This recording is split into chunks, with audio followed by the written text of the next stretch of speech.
Uli na po ko karon. Miga. Uli na ko kay human naman og gabas. Kanira pong isa ka putol. Sunod na sabtong tumoy. Segunda. So sunod na sabna.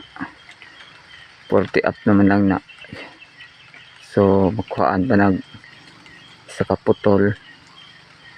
Sukod ana 13 kataas. Itong diri naglisod gyud ko tong diri. Kay 26 man kataas. Naglisod gyud ko ani. Pero naamang ko isim black. Naamang ko isim black akong gisim blackan. Bisag ako ra isa naggabas ani makaya na kog tuyok ang kahoy kay naamang ko isim black. Gikabit na ako aning lumbia. Lumbia na ang kabitan na. Kay kini diri kalubian man na. Sagingan. So na kalubihan. So kini para ni balay. Balay nila ni. Ni igor pog ko ani gi pagabas amay na lang pud pamugas panudan. Pero mauli na po ko rin, sugod na po ulan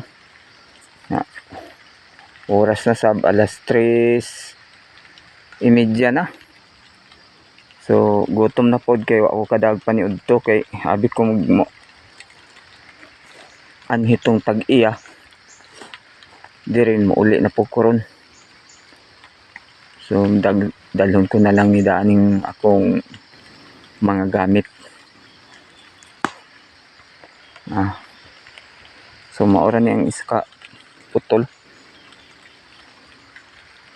nga na gabas na ko. Walang moabot ng mga 300 bulpit.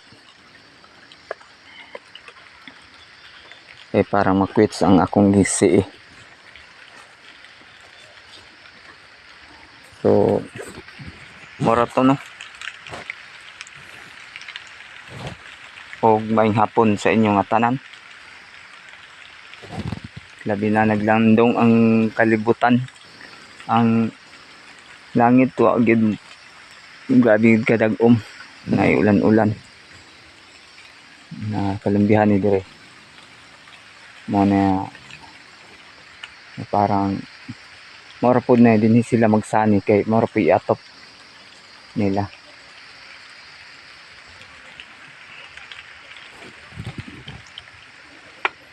Hipos na ta aning simblak kay parang mauli na. Nagwa pa lang ko simblak murag dali na ako ni mapahayang kahoy. Murag sab na ako matapos og gabas. Pero may na lang kay na simblak. Di na ko kay wa ko'y kaon. May paniud to. Gutom na. Babay og amping mutanan mga amigo amiga og maayong hapon. Alas 3:05 na. Alas 3:35.